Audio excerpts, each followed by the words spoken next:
को दोहराया।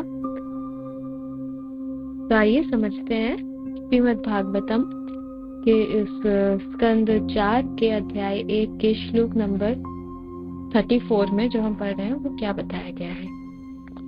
प्रत्यातु अंगिरसः पत्नी चतस्रो असूत कन्यकः तिरिवाली कुहुराका चतुर्थ्यनुमतिस्तथा। तो ये जो चौथा स्कंद है, इसका जो पहला अध्याय है, इस अध्याय का शीर्षक क्या है? इस अध्याय का नाम है मनु की पुत्रियों की वंशावली। तो मनु, जिन्हें ब्रह्मा जी ने उत्पन्न किया, स्वयंभू मनु को, और उनके साथ शत्रुपा, उनकी पत्नी शत्रुपा, तो इनको उत्पन्न किया और इनको संतति प्रजा बढ़ाने का आदेश दिया। तो अब उन मनु के पुत्रियों की क्या वंशावली हुई, उसके आगे कैसे कैसे हुआ, उसका विवरण इस अध्याय में दिया हुआ है। तो मनु की हमने पिछले स्कंद में देखा था और बहुत डिटेल में उनकी एक पुत्री के बारे में हमने देखा था। कौन सी वो पुत्री थी? पुत्री देवहूति। तो मनु की हमें एक बार थोड़ा सा रिवाइज इसलिए कर रही हूँ क्योंकि ये वंशावली है उनका, एक तरह से फैमिली ट्री, फैमिली चार्ट का है कि किसका क्या, कौन सा पुत्र हुआ, किससे विवाह हुआ, कितने पुत्र हुए, क्या हुआ, कितनी पुत्रियां हुई, ये सब उसमें दिया हुआ है। तो थोड़ा उलझ सकता है, कुछ टाइम बाद हम जैसे पढ़ते हैं तो उलझ सकता है, इसलिए मैं बता रही हूँ ये चीज। तो स्वयंभू मनु और शत्रुपा के 3 पुत्रियां थी। कौन सी 3 पुत्रियां? आकुति, देवहूति और प्रसूति। तो देवहूति का हमने पिछले स्कंद में बहुत डिटेल में सुना था, क्योंकि देवहूति ने भगवान कपिल देव को जन्म दिया था। देवहूति का विवाह हुआ था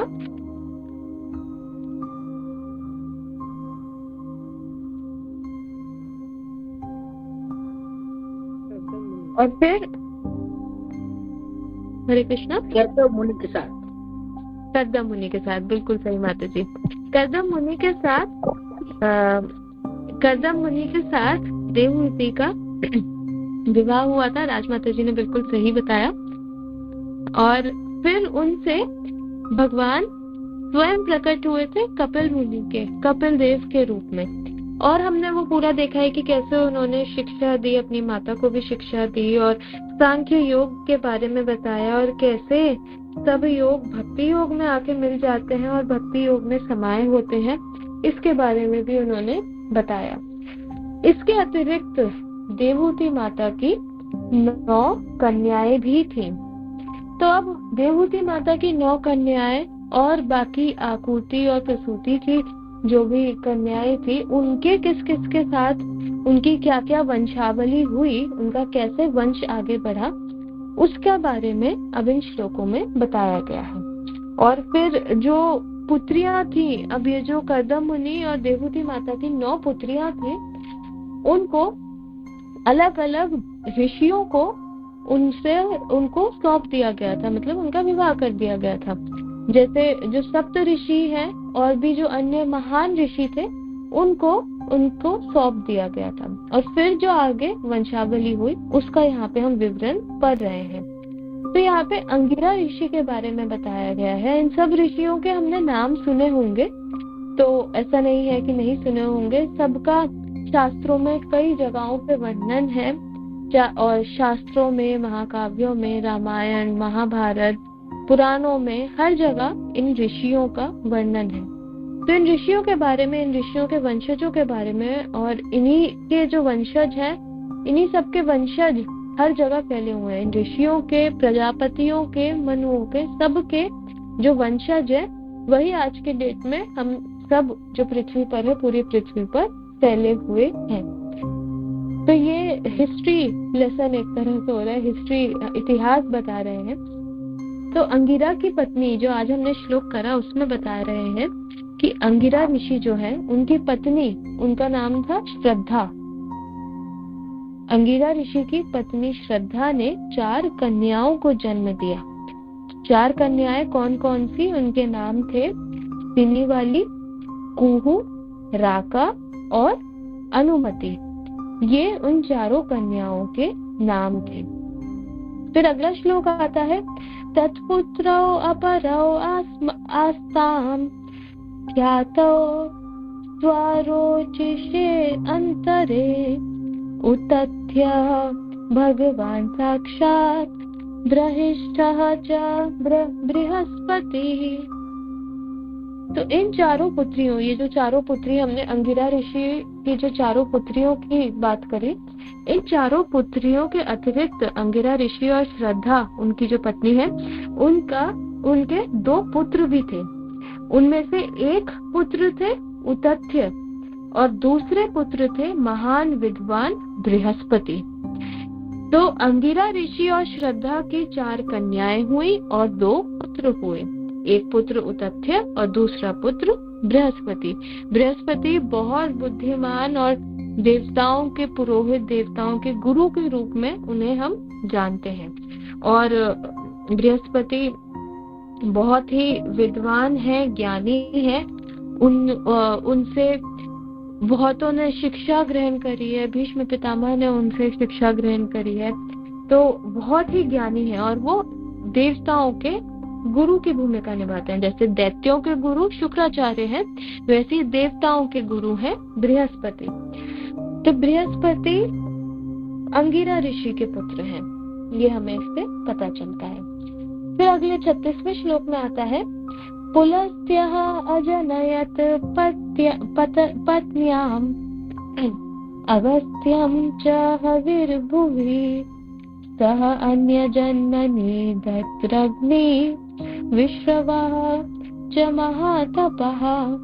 अब पुलस्त ऋषि के बारे में बता रहे हैं। पुलस्त ऋषि की पत्नी कौन थी? हविर्भू। पुलस्त ऋषि की पत्नी हविर्भू से अगस्त्य नाम का एक पुत्र हुआ। अगस्त्य मुनि का भी हमने नाम सुना होगा, पुलस्त्य मुनि का भी नाम सुना होगा। तो पुलस्त्य मुनि की पत्नी थी हविर्भू, जिनसे अगस्त्य नाम का पुत्र हुआ और अपने अगले जन्म में वो दरअग्नि बना। इसके अतिरिक्त पुलस्त्य के एक अन्य महान तथा साधु पुत्र हुआ जिसका नाम था विश्रवा। तो पुलस्त्य के 2 पुत्र हुए, एक अगस्त्य और एक विश्रवा। अगस्त्य मुनि का नाम हमने सुना होगा, वो भी बड़े मुनि हैं, उनकी भी बहुत सारी उनसे संबंधित लीलाएं हैं अगस्त्य मुनि से संबंधित। विश्रवा यहाँ पे ज्यादा हम अभी फोकस करेंगे क्योंकि आगे उन्हीं का बताया गया है।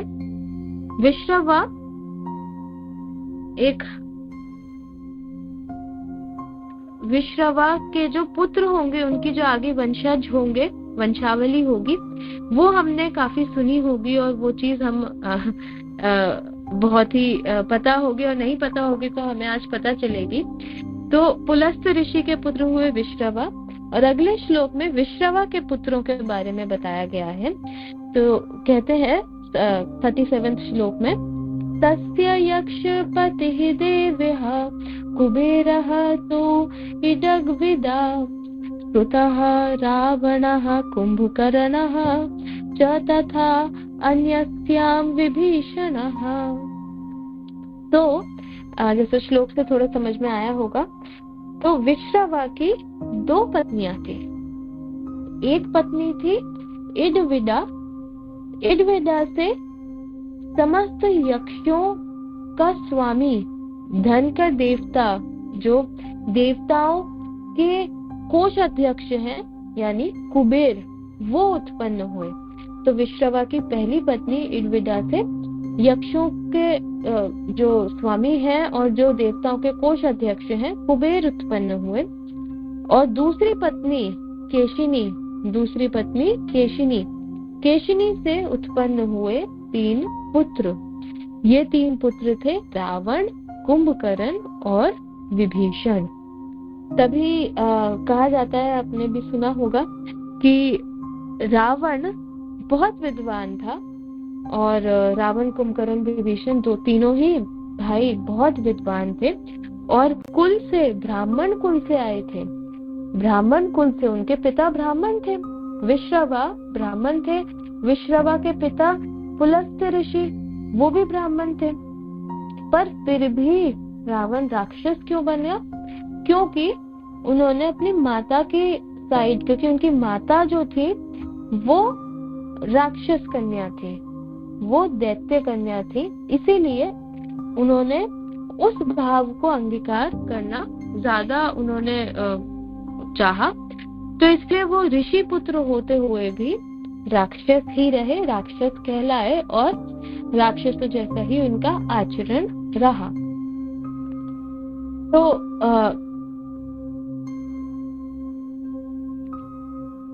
रावण, कुंभकर्ण और विभीषण तीनों ही राक्षस कुल में एक तरह से उत्पन्न हुए। ऋषि कुल, राक्षस कुल दोनों ही था, पर उन्होंने माता की साइड का कुल ज्यादा उसको करा। और इसके पीछे भी एक स्टोरी है। जो केशनी थी, वो उनके जो पिता थे उन्होंने केशनी को बोला कि ये जो विश्रवा ऋषि है इनके साथ तुम पुत्र उत्पन्न करोगे तो बुद्धिमान, बहुत ज्ञानी पुत्र उत्पन्न होंगे। तो राक्षसों में, दैत्यों में क्या होता था, नॉर्मली उनमें बुद्धि इतनी नहीं होती थी, शक्ति बहुत होती थी, क्योंकि वो राक्षसों का ऐसा ही उनका बनाया हुआ था कि शक्तिशाली तो बहुत होते थे पर ज्ञानी ज्यादा नहीं होते थे। तो इसलिए वो जल्दी हार जाते थे, शक्तिशाली होते हुए भी वो देवताओं से हार जाते थे। तो इसीलिए इस चीज से बाहर निकलने के लिए केशनी को बोला गया उसके पिता द्वारा कि अगर विश्रवा जो कि ऋषि हैं उनके साथ अगर पुत्र उत्पन्न होंगे तो उसमें, उन पुत्रों में ब्राह्मण कुल की तरह ज्ञान भी होगा, क्योंकि पिता के कुल से उनके ऊपर ज्ञान आएगा, और क्योंकि राक्षस कुल के भी होंगे तो वो शक्तिशाली भी होंगे। तो ये ज्ञान और शक्ति का कॉम्बिनेशन जो हो जाएगा ये बहुत ही शक्तिशाली और बहुत ही प्रबल हो जाएगा, और इससे फिर देवतागण भी और पृथ्वी पे भी पूरा साम्राज्य फैल सकेगा। ऐसा उनकी बहुत ही अच्छी प्लानिंग थी। तो ये रावण, कुंभकर्ण और विभीषण तीनों ही बहुत बुद्धिमान थे, तीनों ही बहुत ज्ञानी थे और बहुत तपस्या, बहुत, रावण को भी बहुत ज्ञान था, हम सब जानते हैं। कई सारी काव्यों की भी रचना करी थी रावण ने और सब कुछ था। फिर भी क्योंकि द्वेष भाव में वो था और मेरा इसमें वो ज्यादा था, उसका भाव राक्षस था, अल्टीमेटली राक्षस था, भक्ति भाव तनिक भी नहीं था, स्वयं ही भगवान बनना चाहता था। तो इसलिए उसका वो अंत हुआ। वही विभीषण, उन्हीं का भाई, वो भी राक्षस कुल में, उतना ही राक्षस कुल में था, फिर भी क्योंकि उसके मन में भक्ति भाव था इसीलिए वो बचा भी और बाद में लंकापति, लंका के राजा भी बने। फिर आगे आता है पुलस्त्य ऋषि। ये थे पुलस्त्य ऋषि। फिर आते हैं पुलहस्त्य ऋषि, पुलह जिन्हें कहते हैं पुलह ऋषि। तो पुलहस्त्य गतिर्भार्या त्रीन सूत सती सुतान कर्म श्रेष्ठम वरीयांसम सहिष्णुम च महामते। तो ये जो पुलह ऋषि है इनकी पत्नी गति, इनकी पत्नी थी गति। अब ये हम कर्दम मुनि की 5वीं कन्या पर पहुंच गए। 9 कन्याओं की वंशावली हम देख रहे हैं, कर्दम मुनि की 9 कन्याओं की वंशावली देख रहे हैं। उनमें से अब हम 5वीं कन्या की वंशावली तक पहुंच गए हैं जिसका नाम है गति। तो ये जो गति नामक कन्या है इसका विवाह पुलह ऋषि से हुआ और फिर उनसे 3 पुत्रों को जन्म दिया गया। 3 पुत्र क्या, कौन कौन से थे? कर्मश्रेष्ठ, वरीयान और सहिष्णु। कर्मश्रेष्ठ, वरीयान और सहिष्णु, ये सभी महान साधु थे। तो पुलह की ये जो पत्नी गति है, कर्दम मुनि की 5वीं कन्या, वह अत्यंत पतिव्रता थी और उसके सभी पुत्र पति के ही समान श्रेष्ठ थे। तो जैसे पुलह ऋषि श्रेष्ठ थे उसी प्रकार उनके ये तीनों पुत्र भी इतने ही श्रेष्ठ थे। अब अगली जो छठी कन्या है उसके ऊपर आते हैं। क्रतुरपि क्रिया भार्या वालखिल्यानसूयता ऋषीन् षष्टि सहस्राणि ज्वलतो ब्रह्म तेजसा। तो क्रतु ऋषि, क्रतु मुनि, उनकी पत्नी क्रिया कर्दम मुनि की छठी पुत्री थी। तो क्रतु मुनि से विवाह हुआ क्रिया का, और क्रिया ने वालखिल्य आदि नामक 60,000 ऋषियों को जन्म दिया। वालखिल्य आदि आ गया, मतलब वालखिल्य नाम से वो 60,000 ऋषि जाने गए। उन 60,000 ऋषियों को वालखिल्य नाम से जाना गया, तो इसलिए उनका नाम क्या पड़ गया? वालखिल्य आदि। जैसे एक साथ ग्रुप में बोल देते हैं ना, जैसे प्रचेता हुए थे तो प्रचेताओं ने ऐसे कहा, या सूत गोस्वामी से जो कथा सुन रहे हैं उनका आता है, वैसे ही यहाँ पे वालखिल्य आदि कहा गया है, जो 60,000 ऋषि। तो क्रतु की पत्नी क्रिया, जो कि कर्दम मुनि की छठी पुत्री है, उनसे ये 60,000 ऋषियों ने जन्म लिया, जिन्हें वालखिल्य कहा गया। क्यों कहा गया वालखिल्य? ये जो ऋषि थे ये आध्यात्मिक ज्ञान में बहुत बढ़े चढ़े थे, उन्हें ब्रह्म का, आध्यात्मिक का बहुत अधिक ज्ञान था, और उनके शरीर ऐसे ज्ञान से दीप्यमान थे। तो उन्हें इतना अधिक दिव्य ज्ञान था, दिव्य ज्ञान के प्रकाश से उनको ऐसा नहीं है कि अंदर ही वो जानते हैं, दिव्य ज्ञान उन्हें है, जब तक वो अगर मान लीजिए किसी को बताएंगे नहीं। अगर मुझे कुछ ज्ञान है, मुझे कुछ पता है, मैं क्या चाहूंगी कि मैं किसी को बताऊं कि ये बात मुझे पता है, तभी अगले को पता चलेगा ना कि मुझे ये बात पता है। बिना मेरे बताए या बिना किसी तरीके से मेरे से बिना पूछे किसी और को पता नहीं चलेगा कि मुझे क्या क्या ज्ञान है। पर यहाँ पे ये जो क्रतु और क्रिया के पुत्र है, 60,000 ऋषि है वालखिल्य, ये लोग इतने ज्यादा ज्ञानी थे, इतने ज्यादा ज्ञान में बढ़े चढ़े थे कि वो ज्ञान से वो तेजमान थे। ज्ञान से उनका तेज चारों ओर हर जगह फैला हुआ था। तो इनका नाम वालखिल्य इसलिए कहा गया, इन्हें वालखिल्य इसलिए कहा गया क्योंकि इन्होंने गृहस्थ जीवन को त्याग कर वानप्रस्थ हो गए थे। तो जैसे 4 वर्ण और 4 आश्रम है, 4 आश्रम कौन कौन से हैं? ब्रह्मचर्य, गृहस्थ, वानप्रस्थ और संन्यास। तो ब्रह्मचर्य के बाद नॉर्मली गृहस्थ में जाते हैं, फिर वानप्रस्थ में जाते हैं और फिर संन्यास लेते हैं। पर ये जो थे ये सीधा ही वानप्रस्थी और सन्यासी सीधा वन को चले गए थे। इन्होंने गृहस्थ जीवन को त्याग दिया और सीधा ये लोग वन को चले गए थे, इसलिए इनका नाम हुआ वालखिल्य। तो ये थे कर्दम मुनि की छठी पुत्री के पुत्र 60,000 ऋषि। तो इस तरीके से वंशावली बढ़ रही है और सभी के पुत्र, सभी पुत्रियों के वंशों की बात यहाँ पे हो रही है। तो हम यहीं पे अभी विराम देंगे। 40वें श्लोक से हम कल करेंगे आगे। तो आप सभी का बहुत बहुत धन्यवाद। श्रीमद् भागवतम की जय, श्रील प्रभुपाद की जय, श्रील गुरुदेव की जय। तो आज महाशिवरात्रि है और थोड़ा सा हम शिव जी के ऊपर भी चर्चा कर लेते हैं। आज उनका दिन है तो उनका हमें ग्लोरिफिकेशन करना ही चाहिए।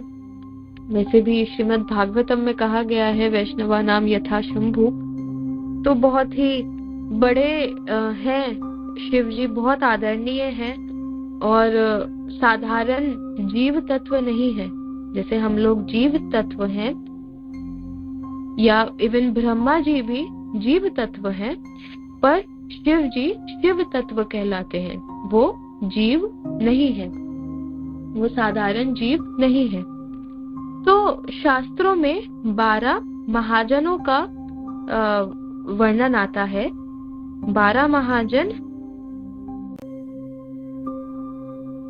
भगवान विष्णु ने 12 महाजनों का बताया है कि ये 12 महाजन ऐसे हैं जिनसे सारी सृष्टि, सब हम जितने भी हैं, हमें शिक्षा ग्रहण करनी चाहिए। महाजन मतलब महान जन। तो ये श्रीमद् भागवतम में ही 6 स्कंद के 3 अध्याय के 20-21वां श्लोक है। उसमें इन 12 महाजनों के नाम दिए हुए हैं। स्वयंभू, नारद, शंभु, कुमार, कपिलो, मनु, प्रहलादो, जनको, भीष्मो, बलि, वर्य, सकीर, वयम, द्वादशैति विजानीमो धर्मम भागवतम भटा। कि इन लोगों को धर्म, जो भागवत धर्म है, भागवत धर्म हो गया भगवान ने जो हम सबको धर्म दिया है, सभी जीवों का जो धर्म क्या होता है, जो हमें पालन करना ही होता है, करना ही चाहिए। हम इतने पतित हो गए हैं कि हम अपना जो धर्म है उसको हम भूल गए हैं, पर हमें ये भूलना नहीं चाहिए। जैसे पानी का धर्म है बहना, या अग्नि का धर्म है आग देना या ऊष्मा देना, प्रकाश देना। वो अगर अपनी आग जलाने की बजाय अगर ठंडा करने लगेगी तो मतलब उसने अपना धर्म छोड़ दिया, जो कि नहीं होता है। प्रकृति अपना धर्म नहीं छोड़ती। हम जीव हैं जो इतने अपना कल्मश, हमने इतना भौतिक कल्मश लपेट लिया है कि हम अपना धर्म भूल जाते हैं। तो उस धर्म को याद दिलाने के लिए, उस धर्म की शिक्षा देने के लिए भगवान 12 महाजनों की बात करते हैं, और उनमें भगवान शिव यानी शंभु को भी गिनते हैं। तो शिव जी, जैसा मैंने बताया, साधारण नहीं है, जीव तत्व नहीं है, वो शिव तत्व है। और भगवान का ही एक तरह से विस्तार हम समझ सकते हैं। ब्रह्म संहिता में 4.54 में वर्णन आता है। ब्रह्म संहिता में क्षीरम यथा दधि विकार विशेष योगा संजायते नहि ततः पृथगस्ति हेतो यः शम्भुतामपि तथा समुपैति कार्यात् गोविन्दमादि पुरुषं तमहं भजामि।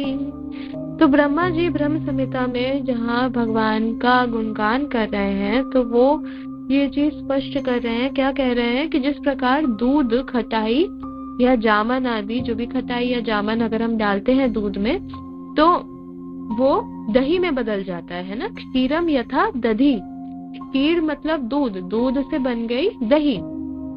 फिर भी अपने उत्पादन कारण दूध से वह ना तो समान होता है, ना ही उससे पृथक होता है। अब दूध को, अब दही को हम कह सकते हैं कि दही दूध है, दूध का ही आइटम है भी, पर दूध नहीं भी है, तासीर अलग है। जहाँ दही की तासीर कहते हैं नेचर उसकी, तो दही जहाँ ठंडी होती है वही दूध गर्म होता है। साधारण अगर बात करें तो गर्म होता है, गर्म नहीं तो नॉर्मल होता है, ना गर्म होता है ना ठंडा होता है। तो दही बनी दूध से एक तरह से कह सकते हैं कि दही दूध ही है। अगर मान लीजिए किसी को दूध पीना है और वो दूध नहीं पी पा रहा है, तो वो दही खा सकता है, दही से भी उसे वो दूध वाले गुण मिल जाएंगे। तो एक तरह से, एक दृष्टिकोण से दही दूध है, दूध के जैसा ही है, दही और दूध एक ही है। पर दूसरे दृष्टिकोण से अगर हम सोचे तो दही और दूध अलग अलग है, दही और दूध सेम नहीं है। तो यहाँ पे ब्रह्मा जी इस अचिंत्य भेदाभेद तत्वों को बता रहे हैं कि भेद है भी और भेद नहीं है। तो जिस प्रकार दही दूध है भी और दूध नहीं भी है, दूध के समान भी है और दूध से अलग भी है, उसी प्रकार संहार कार्य के निमित्त जो शंभु रूप में परिणत हो गए हैं, उन आदि पुरुष भगवान गोविंद को मैं भजन करता हूँ। तो विशेष कार्य करने के लिए वो चीज बन गए पर आदि गोविंद, आदि पुरुष कौन है? भगवान गोविंद, जिनका मैं भजन करता हूँ। ये कौन कह रहे हैं? ब्रह्मा जी कह रहे हैं। तो कैसे हम समझे? ये तो फिर और उलझ गई बात ना, कि सेम है भी और सेम नहीं भी है। तो यही अचिंत्य भेदा भेद है, और ये दिव्य ज्ञान है। ये ऊपर मतलब ऊंचा आध्यात्मिक ज्ञान है, क्योंकि हमारी बुद्धि अभी भौतिक स्तर पर ही है। हमारी बुद्धि अभी भौतिक चीजों में ही अटकी हुई है, या भौतिक ही हम सोच सकते हैं, हम भौतिक सुख पर नहीं जा पा रहे। इसीलिए हमें ये बहुत अटपटा लगता है। हम दूध दही का एग्जाम्पल दे दिया ब्रह्मा जी ने, फिर भी हमें समझने में थोड़ा उलझन होती है कि कैसे इस चीज को समझे कि सेम है भी, सेम नहीं भी है, क्या चीज है ये, है ना। तो इस चीज में हम ज्यादा ना उलझे तो ही हमारे लिए अच्छा है। हमें क्या करना है, हमें क्या समझना है कि सब भगवान का ही भगवान की ही लीला है। लीला करने के लिए भगवान एक से दो हो जाते हैं। जैसे राधा तत्व के लिए कहते हैं, राधा रानी के लिए कहते हैं कि राधा रानी भगवान से अभिन्न है, अलग भी है और अलग नहीं भी है ना। अलग है और अलग नहीं भी है। तो लीला आस्वादन करने के लिए एक कृष्ण दो बन गए, कृष्ण और राधा। और फिर लीला आस्वादन करने के लिए ही राधा और कृष्ण कंबाइन होके एक बन गए, फिर से चैतन्य महाप्रभु के रूप में। तो अलग अलग लीलाओं को संपादित करने के लिए अलग अलग तरीकों से भगवान इस तरीके से करते रहते हैं, लीला करते रहते हैं। हमें यही समझना है कि सेम वो है, पर सेम होते हुए भी नहीं है सेम। तो इस कॉन्सेप्ट को हम इतना ही समझ सकते हैं।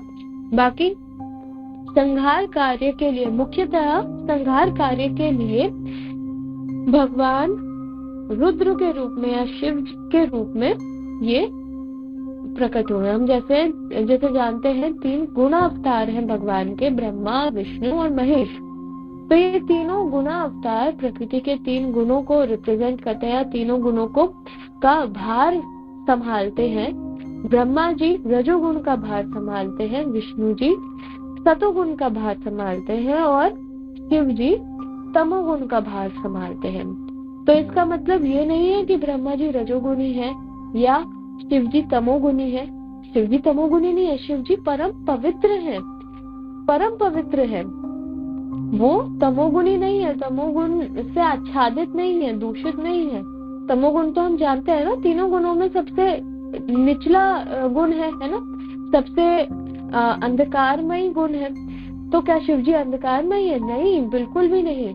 शिव जी उस चीज को भार संभालते हैं। इसका मतलब ये नहीं है कि वो स्वयं तमोगुण में है। तो ये चीज समझना ये बहुत इम्पोर्टेंट है हमारे लिए।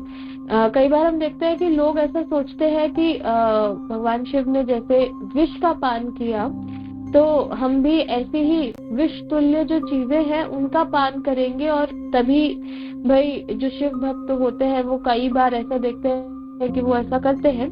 पर ये उचित, ऐसा ही उचित है वो, जैसे अगर हम कहें कि भगवान ने गोवर्धन पर्वत उठाया था और हम भी कोशिश करने चले जाए गोवर्धन पर्वत उठाने के लिए, हम नहीं उठा सकते ना। तो हम अगर छोटी मोटी कोई चीज उठाने का वो करें तो वो सही नहीं है। भगवान शिव ने जन कल्याण की भावना से वो जब समुद्र मंथन से विष, हलाहल विष, ऐसा विष उत्पन्न हुआ था जो हर तरफ तबाही मचा देता, ऐसा विष था। तो उसको फिर उस तबाही को रोकने के लिए उन्होंने उस हलाहल विष को अपने कंठ में धारण किया, और वही ऐसा कार्य कर सकते थे। उनकी पत्नी उमा को भी ये पता था कि यही ऐसा कार्य कर सकते हैं। तो उन्होंने रोका नहीं कि अरे नहीं आप विष क्यों पीने जा रहे हो, ये तो सही नहीं है, ऐसा कुछ, क्योंकि वो साधारण तो नहीं है, इसीलिए उनको रोकने का वो नहीं था। अब उन्होंने सबों की रक्षा के लिए उन्होंने वो हलाहल विष को पिया, हलाहल विष को कंठ में धारण किया। तो इससे हमने क्या समझा कि उनका कार्यभार सृजन, जैसे हम 3 चीजों की बात करते हैं ना, सृजन, पालन और संहार, तो संहार का उनको कार्यभार है। पर इसका मतलब ये नहीं है कि सारे हर समय वो संहार का ही करेंगे। अब यहाँ पे हमने इस लीला में देखा कि बचाने के लिए, सबको बचाने के लिए उन्होंने हलाहल विष पी लिया। तो एक तरह से ये सब ओवरलैपिंग सा भी हो जाता है कहीं ना कहीं। पर हमें ये समझना है कि मेन बात जो है कि भगवान शिव बहुत पवित्र है, बहुत महान है, और जैसा श्रीमद् भागवतम में भी कहा गया है, महाजन है वो। वैष्णवा नाम यथा शंभु, वो सबसे, जैसे श्लोक आता है श्रीमद् भागवतम में कि जिस प्रकार नदियों में गंगा श्रेष्ठ है, और शास्त्रों में, पुराणों में ये महापुराण भागवतम सबसे श्रेष्ठ है, उसी प्रकार वैष्णवों में भगवान शिव सबसे श्रेष्ठ है। तो ऐसे भगवान शिव से हमें उनका ग्लोरिफिकेशन हम अभी कर रहे हैं, उनके गुणगान गा रहे हैं, उनके गुणगान गाने चाहिए आज के दिन स्पेशली। और उनसे प्रार्थना हमारी यही होनी चाहिए कि जो उनके प्रिय है वो हमारे भी प्रिय बन सके, क्योंकि वो हमें भक्ति दे सकते हैं। हम अगर उनसे भक्ति मांगेंगे तो वो दे देंगे। कितने हमने उदाहरण, कितने भक्तों के उदाहरण है कि जो अगर शिव जी से अगर बिना किसी कामना के उनकी सेवा, उनकी पूजा, उनकी सेवा करते हैं अच्छे से और पूरी तत्परता से, पर उनकी कोई अगर भौतिक इच्छा नहीं होती है, भौतिक कामना नहीं होती है, तो भगवान शिव उन्हें अपने प्रिय भगवान श्री कृष्ण के पास भेज देते हैं। क्योंकि साधारणतः लोग इतनी अनेकों इच्छाएं लेके उनके पास जाते हैं, तो वो आशुतोष, उनका एक नाम आशुतोष भी है। आशुतोष मतलब वो जल्दी संतुष्ट हो जाते हैं। तो इतनी भौतिक इच्छाएं लेके शिव जी के पास जाते हैं, और जो वो सेवा करते हैं उसके बदले शिव जी उनकी भौतिक इच्छाओं को पूर्ण कर देते हैं। तो ये एक लेन देन वाला बिजनेस डील सी चलती रहती है। मैंने आपके लिए ये सेवा करी, मैंने ये इतने सोमवार के व्रत रखे, उसके बदले में मुझे ये मिल जाए। तो वो जो हमने कार्य किया, जो भी हमने सेवा करी, उसका फल हमने ले लिया। तो जो हमने मांगा था वही हमें मिला। पर अगर हम नहीं मांगेंगे कुछ भी, तो देखो कि फिर वो क्या देते हैं।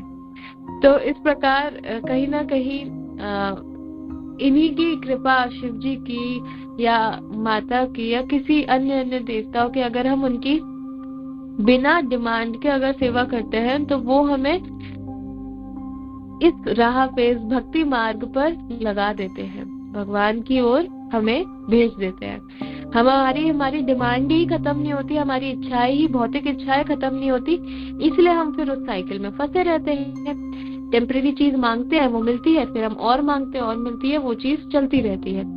पर अगर कोई नहीं मांगेगा तो फिर देवी देवता भी, शिव जी भी, माता भी, सब लोग भगवान की ओर ही हमें भेज देते हैं। तो ये समझने वाली बात है। ये हम सब में से बहुत लोगों ने इस चीज को अगर हम सोचेंगे तो कहीं ना कहीं ऐसी ही कृपा हम पे हुई होगी, तभी हम आज श्रीमद् भागवतम सुन पा रहे हैं, भगवान के बारे में सुन पा रहे हैं, भगवान के नाम का जप कर पा रहे हैं। तो बहुत ही कृपा हुई है हम पर, और आगे भी हम पे ऐसी कृपा होती रहे। ऐसी हमें प्रार्थना करनी चाहिए भगवान से भी और भगवान के प्रिय शिव जी से भी, जिनका आज दिन है। बहुत बहुत धन्यवाद माता जी आपका, इतनी सुंदर और सरल मधुर गाया, बहुत ही आनंद आया सच में, ये बहुत अच्छा लगा। कृष्णा माता जी। हरे कृष्णा माता जी, दंडवत प्रणाम। माता जी बहुत सुंदर क्लास, और भगवान शिव के बारे में आपने बहुत अच्छा बताया। तो माता जी मेरा एक प्रश्न था, इससे रिलेटेड तो नहीं था, लेकिन बहुत बार ये होता है, जैसे हम जानते हैं कि मैं आत्मा हूँ, और भगवत गीता में भी भगवान ने हमें बताया है कि मैं आत्मा हूँ, लेकिन हम इसे कैसे समझें, क्योंकि ये हमें दिखाई नहीं देता, ये हमें मतलब कैसे हम इस चीज को मान सकते हैं कि मैं आत्मा हूँ। हालांकि भगवान इतने सारे श्लोकाज में बोलते हैं, और गुरु महाराज एक स्टोरी से एग्जाम्पल भी देते हैं कि डेड बॉडी पड़ी है, अगर कोई मर गया है तो फिर भी कह देते हैं कि भाई ये चला गया, यानी कि आत्मा चली गई और शरीर नहीं था वो। लेकिन फिर भी इसे कैसे समझा जा सकता है माता जी? हरे कृष्णा, दंडवत प्रणाम। हरे कृष्णा माता जी, दंडवत प्रणाम। तो सही बात है, ये थियोरेटिकली जानना पढ़ते हैं हम, सब कुछ है, लेक्चर में सुनते हैं कि हम आत्मा है, पर अंदर तक वो बात बैठ नहीं पाती है कि हम आत्मा है, क्योंकि प्रैक्टिस हमारी इतने टाइम की हुई है कि हम शरीर ही मानते हैं, देहात्म बुद्धि की इतनी प्रैक्टिस है, तो अब हमें सही नॉलेज गेन करना हमें मुश्किल हो रहा है। जैसा कोई आके बता दे 1+1 2 नहीं होता है, 1 होता है, तो वो कितना ही सही हो, हम एकदम से उस चीज को मान नहीं पाएंगे। तो वो बात बिल्कुल सही है, पर क्योंकि अगर हम देखें कि हमें दिखाई नहीं देती है आत्मा, तो हम उसे कैसे माने। ये चीज हम अपने आप को समझा सकते हैं कि बहुत सी ऐसी चीजें होती हैं जो दिखाई नहीं देती हैं, फिर भी हम उन पे विश्वास करते ही हैं, है ना। हमें अपना खुद का ही दिमाग दिखाई नहीं देता है, फिर भी वो है, हमें पता चलता है, हमें आभास हो जाता है कि वो है। या जैसे कोविड के टाइम पे वैक्सीन लगी थी सबको, हमें नहीं पता है वो वैक्सीन में क्या लगा रहा है, हमने कोई जांच पड़ताल नहीं करी, फिर भी हमें भरोसा है कि हाँ ये लग गई है, ये सही है। या दवाई ही लेते हैं, हमें दवाई का पता नहीं है एक्चुअल में उसमें क्या है क्या नहीं है, फिर भी हमें लगता है ये सही है, हमें दिखता नहीं है, हमने कोई उसकी जांच नहीं करी है, फिर भी हम मान लेते हैं कि वो है। तो इसी तरीके से क्योंकि बहुत टाइम की हमारी गलत प्रैक्टिस है, उसको ठीक करने में टाइम लगेगा, अभ्यास लगेगा। तो अभ्यास से भगवान यही कहते हैं, अभ्यासेन तु कौन्तेय वैराग्येन च गृह्यते। तो अभ्यास से होगा, अभ्यास हम जब करते रहेंगे तभी वो चीज अंदर तक बैठ पाएगी।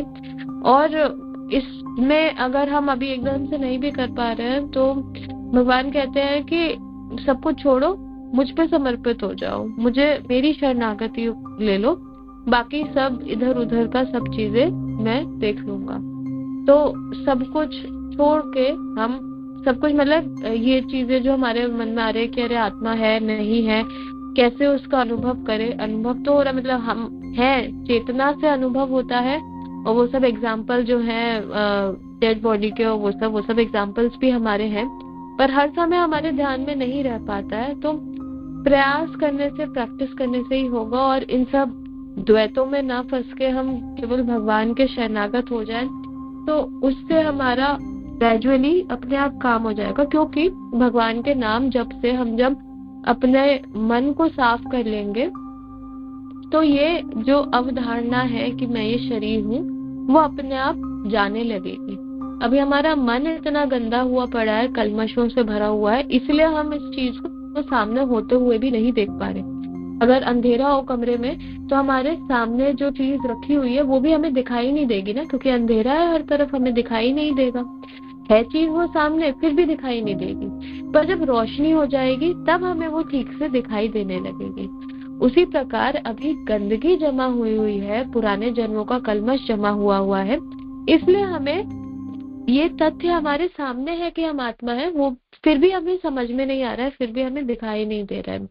तो जब हम सफाई कर लेंगे उस कलमश की भगवान के पवित्र नाम से, तब हमें वो चीज ग्रहण होने लगेगी और हमें अंदर तक वो चीज बैठने लगेगी। तो उत्साह, निश्चय, धैर्य के साथ हमें लगे रहना है, बस यही हम कर सकते हैं माता जी।